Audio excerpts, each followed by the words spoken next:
Women Talking is a 2022 American drama film written and directed by Sarah Polley, with the film being adapted from the novel of the same name by Miriam Toews, which was inspired by the real events that occurred at the Manitoba Colony, which was an isolated Mennonite community in Bolivia. The film stars Rooney Mara, Foy and Ben Whishaw. The film has received praise for Polly's screenplay and direction, with it getting a release last September and then a wider release occurring in January of this year. While there have been the praise for the screenplay, the direction and the cast performance, the film as a whole, I'm not going to say I was disappointed, but I didn't think it wasn't brilliant. The film's tagline is "Do nothing, stay and fight, or leave." Those are the options that face the women involved in this community after they come to discover that they've been raped by the men in their village over the years. We're not 100% certain how long this has been spanning, but it appears to have been a decade or more. They were originally told this was the work of demons or similar entities, as they are quite a religious group.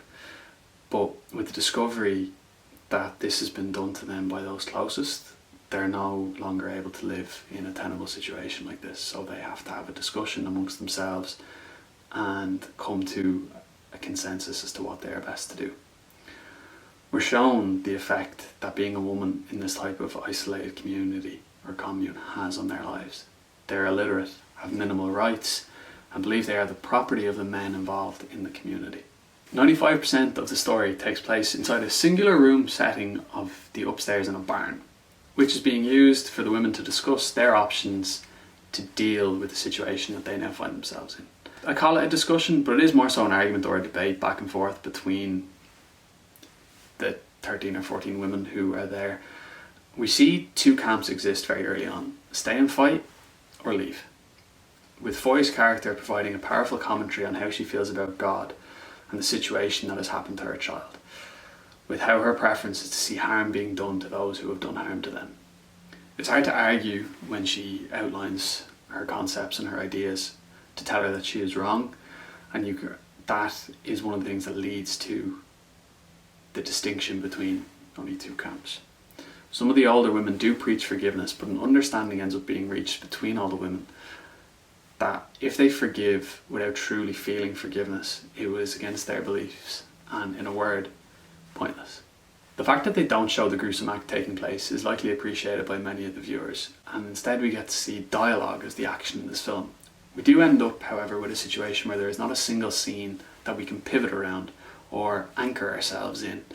And while the film is written exceptionally well, to the point that it has been recognised for its screenplay, we do end up having the film carried by the cast with their script. The visuals aren't there. The score is nice, it's beautiful, but it's more complementary and supplementary than it is its own thing, which is kind of where, if you do have a bigger and a brighter film, you're able to utilise your visuals and your scenes a bit more. But the issue that I have is we come to understand that the men are returning in a matter of days, which is why the decision needs to be reached upon quickly. The problem with this is we only have a couple of male characters throughout the film who actually interact with our core cast. Ben Whishaw being one of them. We find out he is a descendant of a family who left the commune and he has returned to teach the children. But that means we're left to either assume that every other man in the commune committed these acts at different points in their lives, or that they support those who have been doing the acts, and that's why they're all out of town. The problem with this is it removes a gateway for the viewer to understand the repercussions of everything that has done in the present, as the past doesn't exist as a narrative device. The removal of the past and the uncertainty of the future does ground us in the present, giving the script the largest role it could possibly have. But while that does benefit the actors in this film, not one of them ended up getting recognised for their performance, despite how great that they all were.